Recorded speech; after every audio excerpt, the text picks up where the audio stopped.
Hello students, हम discuss कर रहे थे सिलेबस में क्या क्या हमें दिया गया है इंग्लिश के। हमें 80 में से 80 मार्क्स किस तरह से लाने हैं, किस तरह से प्रिपरेशन करनी है, इसका हम एनालिसिस कर रहे थे। और एक वीडियो हमने इसके पहले बना दिया है जिसमें हमने सेक्शन ए और B 15 marks reading and 25 marks of writing हमने डिस्कस कर लिया है। अब हम डिस्कस करते हैं हमारा सबसे मेजर टॉपिक जिसका नाम है सेक्शन सी और इसका नाम है हमारे पास क्या, टेक्स्ट बुक्स। सबसे इम्पोर्टेंट रोल जो प्ले करेगा हमें अच्छे मार्क्स दिलाने में। और इसके पहले जो हमने डिस्कस किया था सेक्शन ए और बी, उनका भी एक सपोर्ट बनेगा हमारा सेक्शन सी टेक्स्ट बुक्स। किस तरह से बनेगा इसके बारे में हम डिस्कस करेंगे। टेक्स्ट बुक्स में हमें क्या क्या पढ़ना है, तो total first of all section C 40 marks का है डियर स्टूडेंट्स। कितने मार्क्स का है? 40 मार्क्स का। 40 मार्क्स को हम 3 फेज में डिस्कस करते हैं, या इनको हम 3 फेज में हम पढ़ेंगे। क्या क्या किस किस तरह से रहेगा ये हम डिस्कस करने वाले हैं। जैसे एक तो हमारे पास एक बुक चलती है और बुक का नाम है आपके पास फ्लेमिंगो। 2021-22 के जो सेशन में हमें फर्स्ट बुक मिलेगी, कोर बुक है, उसका नाम है क्या, फ्लेमिंगो। और फ्लेमिंगो को भी हम 2 पार्ट में डिस्कस करके पढ़ेंगे, फ्लेमिंगो। और इधर एक और बुक है हमारे पास जिसका नाम है क्या, विस्टास। फ्लेमिंगो और फ्लेमिंगो में 2 पार्ट है हमारे पास। एक है हमारे पास क्या, प्रोज, और एक है हमारे पास क्या, पोएट्री। और विस्टास में केवल प्रोज है हमारे पास। प्रोज 15 नंबर की 15 मार्क्स हमें दिलाएगी और फ्लेमिंगो हमें 25 मार्क्स हमें दिलाने वाली। अब इन 25 नंबर के लिए और 15 नंबर के लिए कुल मिला के 40 नंबर के लिए हमें क्या क्या पढ़ना है, क्या क्या हमें दिया गया है, 1 बाय 1 करके भी हम चलेंगे। पर पहले यहाँ पर ब्रीफली देख लेते हैं कि क्या क्या पढ़ना है। तो प्रोज में हमारे पास 8 लेसन है डियर स्टूडेंट्स। टोटल कितने लेसन पढ़ने हैं हमें? 8। इधर विस्टास में भी हमारे पास कितने लेसन हैं? 8। और इधर पोइट्री में हमारे पास कुल कितनी पोएम्स हैं? तो डियर स्टूडेंट्स इधर है हमारे पास कितनी पोएम्स? 6 पोएम्स। फ्लेमिंगो के 2 पार्ट के अपने प्रोज और पोइट्री। प्रोज का एग्जाम पैटर्न क्या रहेगा, जो फ्लेमिंगो प्रोज है वो और जो विस्टास प्रोज है वो, दोनों का एग्जाम में प्रश्न पूछने का पैटर्न बिल्कुल सेम है। किस तरह से कि प्रश्न का जो सीक्वेंस रहेगा, हमारे पास कुल 4 प्रश्न होंगे 2-2 नंबर के, इस तरह से 8 मार्क्स। और हमारे पास 2 में से कोई सा भी एक प्रश्न करना होगा 7 का, इस तरह से 7 मार्क्स। वापस आप इसको सुन ले ढंग से कि 2 कुल प्रश्न होंगे, 4 टोटल प्रश्न होंगे 2-2 नंबर के 8 मार्क्स के, और 2 में से कोई सा भी एक प्रश्न करना है 7 मार्क्स का, 7 नंबर का। इस तरह से टोटल कितने मार्क्स होंगे हमारे पास? 15। इसी तरह सेम फ्लेमिंगो के प्रोज में है 4 प्रश्न कितने नंबर के? 2-2 नंबर के। कितने मार्क्स हो गए? 8। और 2 में से कोई सा भी एक करना है, कितने नंबर का? 7 का। इस तरह से 15 नंबर का हमारे पास क्या हो गया, प्रोज। इसके बाद पोइट्री में क्या है हमारे पास? पोइट्री में टोटल 6 पोएम्स हैं। 6 पोएम्स में 2 फेज है हमारे पास। इन 6 पोएम में से कोई से भी 4 प्रश्न पूछे जाएंगे। 3 हमें करने हैं, कितने कितने नंबर के? 2-2 नंबर के। या तो आप मेरे साथ इस सिलेबस को लिखते जाएं, या फिर आप इसका स्क्रीनशॉट ले लें ताकि आपको माइंड में सेट रहे कि क्या पढ़ना है और कैसे पढ़ना है। टोटल हमारे पास पोएम्स कितनी है? 6। प्रश्न कितने आने हैं? 4। कितने कितने मार्क्स गए? 3 के। इस तरह से हमारे पास टोटल कितने मार्क्स हो जाते हैं? 6। एंड 2 हमें फिर आएगा, 2 प्रश्न और आएंगे, उसका नाम है स्टेंजा। बताओ 2 हमें क्या मिलेंगे? स्टेंजा मिलेंगे, जिसमें से हमें आंसर देने हैं। कोई से भी 2 स्टेंजा में से एक हमें करना है, और उस स्टेंजा में 4 प्रश्न रहेंगे। स्टेंजा में एक एक नंबर के कितने प्रश्न रहेंगे, 4। इस तरह से 4 नंबर का हमारे पास क्या रहेगा, या स्टेंजा रहेगा। तो ये एक ब्रीफली हमारे पास डिस्कशन था कि हमें 8 लेसन्स प्रोज में फ्लेमिंगो में पढ़ने हैं, 8 लेसन्स विस्टास में पढ़ने हैं, और 6 हमें क्या पढ़नी, पोएम्स पढ़नी है। अब हम यहाँ पर डिस्कस करेंगे कि प्रोज में कौन कौन से लेसन्स हैं। प्रोज में जो लेसन्स हैं उसके बारे में हम रफली देख लेते हैं, फिर हम 1 बाय 1 करके सारे लेसन्स पढ़ेंगे ही।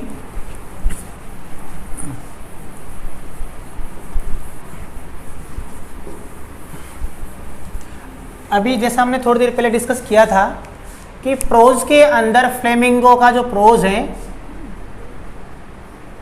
उस फ्लेमिंगो के प्रोज में टोटल हमारे पास नंबर ऑफ लेसन है कितने, 8।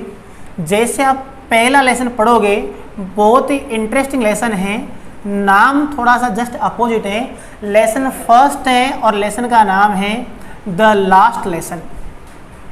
फर्स्ट लेसन है और लेसन का नाम क्या है, द लास्ट लेसन। तो कई बार तो परीक्षा में हमसे ये प्रश्न तक पूछा जाता है, why is the last lesson called last lesson. Last lesson को लास्ट लेसन क्यों कहा जाता है, तो इसके बारे में हम डिस्कस करेंगे, तब पढ़ेंगे। आपको इसके कैरेक्टर्स ध्यान रखने हैं, जैसे इसके अंदर एक टीचर है और टीचर का नाम आपको ध्यान रखना है मिस्टर हेमल, और एक स्टूडेंट है, स्टूडेंट का नाम है फ्रेंच। मिस्टर हेमल और फ्रेंच, इन दोनों की कहानी है, जर्मनी की कहानी है, बर्लिन की कहानी है, कि किस तरह से जर्मनी के लोगों को उनकी जो नेटिव लैंग्वेज थी, मूल भाषा थी जर्मन, उसके अधिकार को उनसे छीन लिया गया, और वहाँ पर फ्रांस के लोगों ने अटैक करके उनको फ्रेंच भाषा पढ़ने पर मजबूर किया, और किस तरह से फ्रेंच भाषा अब जर्मनी में मतलब बर्लिन में पढ़ाई जाएगी, इस कहानी के बारे में बताया गया है। अंतिम बार मिस्टर हेमल पढ़ाते हैं कौन सी भाषा, जर्मन, क्योंकि अगले ही दिन से वहां पर फ्रेंच भाषा को पढ़ाया जाने वाला था, इसलिए कहानी का नाम रखा गया the last lesson. The last lesson कहानी किसकी, जर्मनी और फ्रांस के बीच में एक युद्ध होगा, और युद्ध के बाद जब फ्रांस हार जाएगा, तो फ्रांस जब जीत जाएगा और जर्मनी जब हार जाएगा, तो यहाँ पर दो डिस्ट्रिक्ट हैं, 2 जिले हैं, एक का नाम है अल्सास और एक का नाम है लोरेन। ये दोनों जगह आपको ध्यान रखनी है, अल्सास और लोरेन, इन दोनों को अब फ्रांस में मिला लिया जाएगा, और अभी तक यहाँ पर जो जर्मन भाषा पढ़ाई जाती थी, इसके स्थान पर कौन सी भाषा पढ़ाई जाएगी, फ्रेंच। ये कहानी किसकी, द लास्ट लेसन की। इसके बाद अगला लेसन हम डिस्कस करने वाले हैं, अगला लेसन हम पढ़ेंगे, उसका नाम है लॉस्ट स्प्रिंग। क्या नाम है डियर स्टूडेंट्स, लॉस्ट स्प्रिंग, उजड़ा चमन, खोया हुआ बचपन। इसके अंदर हम पढ़ेंगे, इसकी लेखिका है, उसका नाम है एनिस जंग। इस लेसन को किसने लिखा है, एनिस जंग ने एक बहुत बड़ा एंथोलॉजी लिखा है, एक बड़ी सी बुक लिखी है, जिसका नाम है स्टोलन चाइल्डहुड। ये एक एंथोलॉजी लिखी है किसने, एनिस जंग ने, और इसमें हमें ये बताया जाता है कि किस तरह से हर देश में, not only India, each and every country, छोटे छोटे मासूम बच्चों को ढाबाज में, होटल्स में, रेस्तरां में, शॉप में, फार्म हाउस पर, हर जगह मजबूर किया जाता है क्या करने के लिए, काम करने के लिए, जिसे हम चाइल्ड लेबर बोलते हैं, बाल श्रम बोलते हैं। तो चाइल्ड लेबर के ऊपर लिखी हुई कहानी है, जिसका नाम है लॉस्ट स्प्रिंग। और लॉस्ट स्प्रिंग में आप कहानी पढ़ोगे, एक लड़का है जिसका नाम है साहेब ए आलम। ये नाम आपको ध्यान रखना है, क्या नाम है लड़के का, साहेब ए आलम। साहेब ए आलम नाम का लड़का है, जो साहेब ए आलम का मतलब होता है the Lord of the universe. इस ब्रह्मांड का जो रखवाला है उसे कहा जाता है साहेब ए आलम। और वो साहेब ए आलम नाम का बच्चा अपनी तमाम उम्र छोटे पूरी जो उसका बाल समय है, बचपन का जो समय है, वो पूरा समय वो कचरे के ढेरों में, कचरे को ढेर को बोला जाता है गार्बेज। जब हम 1 बाय 1 करके लेसन पढ़ेंगे तो वहाँ पर चीज़ें और इजी में समझ में आएगी। कचरे के ढेर में, गार्बेज में, बचपन में हम देखो चुंबक से हम रस्सी बांधकर जो कचरे के ढेर में पैसे, सिक्के, लोहे को ढूंढते थे, ऐसे दिन भर कचरे के ढेर में क्या करता रहता है, पैसे ढूंढता रहता है, जिसे वहाँ पर नाम दिया गया गोल्ड। इसी में एक कहानी पढ़ोगे आप जिसका नाम है लड़के का मुकेश। मुकेश और मुकेश की फैमिली साहिब ए आलम बांग्लादेश, और बांग्लादेश की राजधानी आपको पता ही है ढाका। साहिब ए आलम ढाका से 1971 में 1971 में इंडिया आया था इसका परिवार, और आज भी कचरा बीनने का काम करता है। जो हमारी इंडिया की कैपिटल दिल्ली के पास एक जगह है, और जगह का नाम है डियर स्टूडेंट्स क्या, सीमापुरी। सीमापुरी में रहता है। और अगर आपके माइंड में सीमापुरी नाम आ जाए तो सीमापुरी का मतलब है वो जगह जहां पर लोग केवल और केवल कचरा बीनने का काम करते हैं, उसी जगह का नाम क्या है, सीमापुरी।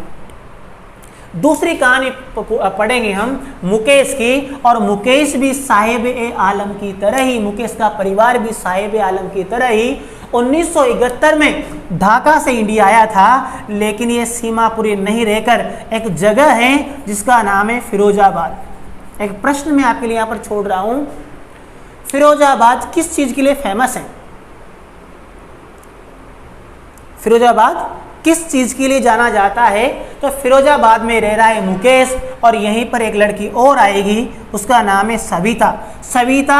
सविता और मुकेश, इन दोनों का परिवार चूड़ियाँ बनाने में, चूड़ियाँ बनाने को बोलते हैं बेंगल मेकिंग या बेंगल मेकर्स, इनका परिवार क्या बनाने में, चूड़ियाँ बनाने में लगा हुआ है। तो किस तरह से ये लोग जवानी आने से पहले ही चूड़ियाँ बनाते बनाते अपनी आंखों की रोशनी खो देते हैं, और किस प्रकार से ये लोग मुसीबत में अपनी ज़िंदगी को काट रहे हैं। बच्चे जिनकी उम्र खेलने कूदने की होती, स्कूल जाने की होती है, एजुकेशन प्राप्त करने की होती है, लेकिन वो लोग आज हार्डवर्क कर रहे हैं। ये कहानी पढ़ेंगे किसके अंदर हम, लॉस्ट स्प्रिंग के अंदर। तीसरा लेसन हमारा रहेगा स्टूडेंट्स, ये सीक्वेंस से बता रहा हूँ आपको, तीसरा लेसन रहेगा जिसका नाम रहेगा डीप वाटर। ये एक ऑटोबायोग्राफी है विलियम ओ डगलस की। एक नाम आता है, बहुत अच्छा राइटर है जो पहले जस्टिस भी रहा था, विलियम ओ डगलस। विलियम ओ डगलस, और आपने बहुत सारी मूवीज में सुना भी होगा, मौत को तो लोग यूं ही बदनाम करते हैं, तकलीफ तो जिंदगी देती है। यही कहानी है हमारी कौन सी वाली, डीप वाटर। एक बार जब ये 11 साल के करीबन का था विलियम डगलस, तो ये एक नदी है, नदी में नहाने जाता है, और नदी के बाद जब ये 2-3 साल का था तब तो नदी में जाता है। उसके बाद जब ये घटना जिसका लेसन का नाम पढ़ रहे हैं डीप वाटर, ये कहानी है विलियम डगलस जब लगभग 11-12 साल का था, तो एक ये पुल है स्विमिंग पुल, उस पुल का नाम ध्यान रखना है आपको, YMCA। बोलो क्या नाम है, YMCA, young mains Christian association. कई बार हमसे पूछ लिया जाता है what is the full form of the YMCA। YMCA की फुल फॉर्म का नाम ध्यान रखना है, young mains Christian association. Young mains Christian association, इस नाम के एक स्विमिंग पूल है जहां पर विलियम डगलस पहली बार स्विमिंग करने के लिए जाता है, और इसके साथ एक मिस हैपनिंग हो जाती है। एक ब्रूजर, एक हट्टा खट्टा लड़का जिसकी मसल्स सनसनाती रहती हैं, वो आकर इसे अकेला देखकर वो उस स्विमिंग पूल में इस बच्चे को फेंक देता है, और किस तरह से मरते मरते बचता है कौन, विलियम ओ डगलस। उसकी कहानी पढ़ेंगे हम किसके अंदर, डीप वाटर के अंदर। उस डर के बाद क्या विलियम डगलस कभी फिर तैरने नहीं जाएगा, क्या वो तैरने जाएगा, क्या वो एक अच्छा स्विमिंग बनेगा, क्या उसको 11-12 साल, मतलब उसको जो बचपन में एक डर बना था जिसको हम बोलते हैं फोबिया, बहुत सारे टाइप के फोबियाज होते हैं, जिसको पानी से डर लगता है उसे कहा जाता है, याद रखना है आपको वर्ड, हाइड्रोफोबिया। बोलो क्या बोलते हैं, हाइड्रोफोबिया। तो जो हाइड्रोफोबिया हुआ था किसको, विलियम ओ डगलस को, इस हाइड्रोफोबिया को किस तरह से इंस्ट्रक्टर के माध्यम से इंस्ट्रक्टर लेगा ये, और उसके माध्यम से इस हाइड्रोफोबिया को धीरे धीरे ख़त्म करेगा, और किस तरह से एक अच्छा स्विमर बनेगा। ये कहानी कौन सी वाली आपकी, डीप वाटर की। इसके बाद नेक्स्ट हमारा 4th नंबर का चैप्टर आता है, बहुत ही साइकोलॉजिकल कहानी है, बहुत ही इंटरेस्टिंग कहानी है। उसका नाम है dear students the rat trap. अगला लेसन हमारे पास सेल्मा लेजरलॉफ ने इसको लिखा है। सेल्मा लेजरलॉफ की कहानी है द रैट ट्रैप। आपने डायलॉग सुना होगा, या हमारा दुनिया का एक बहुत best famous, world wide famous poet Y Shakespeare, वो कहता है all the world is a stage, man and women merely players. ये संसार एक रंगमंच है, हम स्त्री पुरुष इस रंगमंच रूपी संसार के पात्र हैं, हम आते और चले जाते हैं। लेकिन सेल्मा लेजरलॉफ लिखते हैं all the world is a big trap.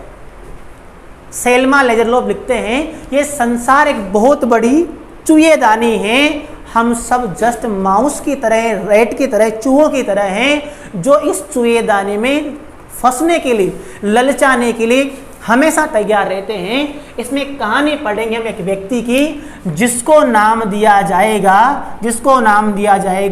Peddler. एक पेडलर होगा। अब पेडलर के लिए अलग अलग सिचुएशन में अलग अलग वर्ड आएंगे। कभी इसे पेडलर कहा जाएगा, कभी इसे वेगबाउंड कहा जाएगा, कभी कभी इसे गेस्ट भी कहा जाएगा, ऐसे बहुत सारे टर्म आएंगे। लेकिन एक घुमक्कड़ है जिसका परिवार नहीं है, जिसका घर नहीं है, जिसका मकान नहीं है, जिसका कोई रहने का रैन बसेरा नहीं है, ये दिन भर चलता है, छोटी मोटी चोरियां करता है, चुएदानियां बनाता है, चोरी चबोरी करता है, झूठ बोलता है, फिर भी इसके गाल चिपके हुए हैं, कपड़े फटे हुए हैं, और हमेशा इसको डर रहता है कि कहीं ना कहीं मुझे किसी दिन पकड़ा न जाए। और एक दिन चलता चलता ये सोचता है कि यार मेरी क्या ज़िंदगी है, क्या मैं इसी के लिए पैदा हुआ हूँ। और फिर थोड़ी देर बाद ये हंसने लग जाता है और सोचता है this world is a big trap. ये संसार एक बड़ी सी चूहेदानी है, हर कोई इसमें फंसने का प्रयास करता ही रहता है। लेकिन एक दिन फिर उसी पेडलर का नंबर आता है और ये पेडलर इस चूहेदानी में फंस जाता है कि किस प्रकार से एक बार जब ये जाता हुआ रहता है तो ये रास्ते में देखता है कि एक ओल्ड मैन था। इस कहानी में हमें बहुत कुछ सीखने को मिलेगा। इस कहानी का थीम है कि अगर हम एक चोर के साथ भी अच्छा व्यवहार करें, बुरे से बुरे व्यक्ति के साथ भी हम अच्छा व्यवहार करें, तो डेफिनेटली उस बैड पर्सन को गुड पर्सन में बदला जा सकता है। जैसे कि एक चोर है, घुमक्कड़ है, पेडलर, उस पेडलर के जीवन में 3 लोग आएंगे, सीक्वेंस से ध्यान रखना है। पहले उसकी मुलाकात किससे होगी? एक ओल्ड मैन से, एक बुड्ढे से, जो करेगा उसके लिए अच्छा ही, लेकिन फिर भी उस ओल्ड मैन के पैसे चुरा कर भाग जाएगा। कौन? पेडलर। कितने पैसे? तो वहां पर ध्यान रखना है, मुद्रा। हमारे यहाँ रुपी चलता है, पैसा चलता है, वहां पर चलता है डियर फ्रेंड्स क्रोनर। और 30 क्रोनर, 3 10 के नोट क्रोनर लेकर भाग जाएगा ओल्ड मैन के। ओल्ड मैन में अच्छा किया इसके साथ, फिर भी बुरा मिलेगा। इसके नेक्स्ट टाइम पर जंगलों में इसकी मुलाकात होगी एक आयरन मास्टर से। आयरन मास्टर भी इसके साथ अच्छा करेगा, लेकिन फिर भी इसके साथ चोट होगी। और तीसरी कहानी रहेगी हमारे पास, एक लड़की, आयरन मास्टर की लड़की है, उसका नाम ध्यान रखना है एडला विल्मेंसन। ये कैरेक्टर आपको ध्यान रखने हैं, क्या नाम है? एडला विल्मेंसन। और एडला विल्मेंसन इस पेडलर के साथ इतने प्यार से पेश आएगी कि ये पेडलर जो अभी तक चोरियां करता था, ये चोरी करना बंद कर देगा और बुरे से एक अच्छे व्यक्ति में परिवर्तित हो जाएगा। इस कहानी का थीम है कि हम बुरे से बुरे व्यक्ति को भी अच्छे व्यक्ति में कन्वर्ट कर सकते हैं, बस उसको नीड है लव की, केयर की। ये हमारा 4th लेसन रहेगा, इसका नाम है क्या? Rat trap. नेक्स्ट, इसके बाद हम चलेंगे हमारे जो नेशनल फादर हैं, नेशन फादर महात्मा गांधी जी और महात्मा गांधी जी का एक ऑटोबायोग्राफिकल कहानी है, वो पहली घटना जहाँ से गांधी जी बने, जहाँ से इंडिया गांधी जी को जानने लगा। चंपारण की हम कहानी पढ़ेंगे कि किस तरह से चंपारण में जो शेयर क्रॉपिंग हुआ करती थी, पार्टनरशिप में जो खेती हुआ करती थी, उस खेती को ब्रोक किया महात्मा गांधी जी ने। और वहाँ पर जो लैंडलॉर्ड्स हुआ करते थे, जो वहाँ पर ब्रिटिश गवर्नमेंट के लगाए गए एजेंट हुआ करते थे, उन लोगों को हमेशा के लिए भगा दिया। और वहाँ पर पहली बार भारतीय लोगों की विजय हुई, जिसे कहा जाता है, उस लेसन का नाम तो हम पढ़ेंगे इंडिगो, और उसे कहेंगे हम चंपारण मूवमेंट। चंपारण आंदोलन की कहानी पढ़ेंगे कि किस प्रकार से एक इलिटरेट अनपढ़ किसान था, जिसका नाम आपने सुना होगा, राजकुमार शुक्ल। एक अनपढ़ गंवार सीधा साधा किसान राजकुमार शुक्ल किस प्रकार से गांधी जी के पास आता है और गांधी जी को फोर्स करता है, उनको इनवाइट करता है कि आप एक बार बिहार चलिए, वहाँ के किसानों की समस्याओं को देखिए। आपके बारे में मैंने काफ़ी कुछ सुना है, आप एक बार उन बातों को प्रैक्टिकली प्रूव करके दिखाइए। तो किस तरह से गांधी जी 1-2 दिन के प्लान के साथ जाते हैं और गांधी जी के जीवन के 2 साल चंपारण में गुजर जाते हैं। और ये चंपारण वही एपिसोड है जहां से गांधी जी को गांधी जी बनाया। अन्यथा शायद गांधी जी को लोग इतना पॉपुलर नहीं मानते या नहीं जान पाते जितना इस वजह से हुआ। तो हम खेती पढ़ेंगे इंडिगो, जिसको हम हिंदी में नील की खेती बोलते हैं। ये हमारा डियर स्टूडेंट्स कौन सा लेसन रहेगा? 5th। नेक्स्ट, इसके बाद हम अगला लेसन पढ़ेंगे 6 नंबर का हमारा लेसन रहेगा। बहुत ही इंटरेस्टिंग और 3 कहानियां इसके अंदर। उसका नाम है पोइट्स एंड पैनकेक्स। पोइट्स को तो आप जानते ही हैं, और एक और नाम है पैनकेक्स। किसको बोलते हैं पैनकेक्स? पैनकेक्स बोलते हैं मेकअप की सामग्री को, जो मटेरियल हीरो और हीरोइन को तैयार करने के लिए यूज किया जाता है, उसे क्या कहा जाता है? पैनकेक्स। हम बात करेंगे उस जमाने की जब भारत में केवल मात्र पहला फिल्म स्टूडियो खोला गया था मद्रास में। चेन्नई का पुराना नाम जो मद्रास हुआ करता था, वहाँ पर एक फिल्म स्टूडियो खोला गया था। और उस फिल्म स्टूडियो को 2 पार्ट में डिवाइड कर रखा था। एक पार्ट तो था किसका? पोइट्स का, और एक पार्ट था किसका? पैनकेक्स का। तो किस तरह से पोइट्स के एंजॉयमेंट की जगह हुआ करती थी, किस तरह से मूवी शूट की जाती थी। लेकिन इस कहानी में एक इंटरेस्टिंग एपिसोड हम पढ़ेंगे, एक ट्विस्ट आएगा कहानी के अंदर कि किस तरह से एक बहुत ही शानदार हीरोइन होने वाली लड़की की जिंदगी को एक लड़का बर्बाद कर देता है। किस तरह से वो एक लीगल, जिसको हम बोलते हैं कानूनी सलाहकार, लीगल एडवाइजर के पद पर एक लड़का था जो उस लड़की की जिंदगी को बर्बाद कर देगा, या वो सफल होने वाली लड़की को वो रिकॉर्ड करके उसकी चीज़ों को पॉजिटिव से नेगेटिव कन्वर्ट करके उसकी लाइफ को अच्छी से बुरी बना देगा। और उसके बाद एक एपिसोड और पढ़ेंगे हम, जहाँ पर एक कवि घूमने आएगा ब्रिटेन से, स्टीफन स्पेंडर, जो आगे जाकर हम पोइट्री पढ़ने वाले हैं। किस तरह से स्टीफन स्पेंडर की बोलने का जो एक्सेंट था, बोलने की जो शैली थी, इतनी अच्छी थी। भले ही मद्रास के लोग ये मानते हो कि हमें इंग्लिश आती है, we belong to English field, but they were not actually able to understand what Stephen Spender want to deliver। जो भी स्टीफन स्पेंडर कहने वाला था, उन चीज़ों को मद्रास के लोग नहीं समझ पाए कि वास्तव में वो कहना क्या चाहता है। They were even not able to understand who the person was। उनको ये तक नहीं पता था कि आदमी आया कौन है, क्यों आया है, क्या कहना चाहता है। और आगे जाके फिर हम एक टर्म और पढ़ेंगे जिसे कहा जाता है कम्युनिज्म, साम्यवाद। कम्युनिज्म किसको बोलते हैं? कम्युनिज्म बोलता है ऐसे लोगों को जो अपने बीवी, अपनी बच्चे, अपने माता पिता को मार दे, और मारने के बाद भी उनको किसी प्रकार की कोई दया या उनको बुरा नहीं लगे, रिग्रेट नहीं हो, ऐसे लोगों को क्या कहा जाता है? कम्युनिस्ट। तो कम्युनिस्ट लोगों का जो ग्रुप है कम्युनिज्म, उसको भी पढ़ेंगे। ऐसी एक बड़ी सी कहानी रहेगी जिसका नाम है हमारे पास पोइट्स एंड पैनकेक्स। इसके बाद हमारे पास सेकंड लास्ट लेसन रहेगा 7वां, उसका नाम है द इंटरव्यू। और इस इंटरव्यू नाम के लेसन में हम पढ़ेंगे कि वाकई में यदि आप किसी व्यक्ति की रियल चीज़ों को जानना चाहते हो कि व्यक्ति वास्तव में वैसा है कि नहीं है, इन चीज़ों को अगर आप पता करना चाहते हो तो आप व्यक्ति का क्या लीजिए? इंटरव्यू लीजिए। इस लेसन को हम 2 पार्ट में पढ़ेंगे। पहले पार्ट में पढ़ेंगे कि वास्तव में इंटरव्यू लेना व्यक्ति की हकीकत को जानना है, लेकिन इसके बाद हम ये भी पढ़ेंगे कि किस तरह से इंटरव्यू लेने से या इंटरव्यू देने से आज भी बड़े बड़े जो प्रोमिनेंट लोग हैं वो डरते हैं। तो ऐसी कहानी रही किसकी, इंटरव्यू की। इंटरव्यू में मुकुंद का इंटरव्यू हम पढ़ेंगे। इसके बाद अंतिम और लास्ट लेसन हमारा रहेगा, उसका नाम है going places. Going places, going place वैसे तो एक इडियम है, एक मुहावरा है। गोइंग प्लेस का हिंदी में होता है दम मारना। दम मारने का मतलब होता है छोटे से समय में एक बहुत बड़ी उपलब्धि को प्राप्त कर लेना, लेकिन ऐसी बातें केवल कल्पनाओं में ही उचित लगती हैं। एक बहुत डिफरेंट और बहुत क्लासिकल आपकी 12th की जो एज है, टीनेज जिसको हम बोलते हैं, एडोलसेंस जिसको बोलते हैं, एडोलसेंस की कहानी है। दो लड़कियों की हम कहानी पढ़ेंगे, एक लड़की जिसका नाम है जेनसी और एक लड़की जिसका नाम है सोफी। जेनसी तो बिल्कुल रियल लाइफ जीने वाली लड़की हैं, लेकिन सोफी जो लड़की हैं ये बिल्कुल हमेशा कल्पनाओं में रहती, इमेजिनेशन में खोती है। और किस प्रकार से सोफी नाम की लड़की, एक लड़का है जिसका नाम है डेनी केसी। डेनी केसी, डेनी केसी एक आयरलैंड का रहने वाला है, बहुत अच्छा तगड़ा फुटबॉल प्लेयर है, जिसको जीवन में सोफी ने कभी देखा तो नहीं है, पर केवल टीवी में देखकर ही ये लड़की, सोफी नाम की लड़की डेनी केसी से लव करने लग जाती है। और एक बार तो इसके लव की हद इतनी बढ़ जाती है कि शाम को जब अंधेरा होने लगता है तो ये इल्म के पेड़ के नीचे जहां पर कभी प्रेमी और प्रेमिका मिला करते थे वहां पर चली जाएगी और अपने प्रेमी डेनी केसी का इंतजार करके लौटेगी।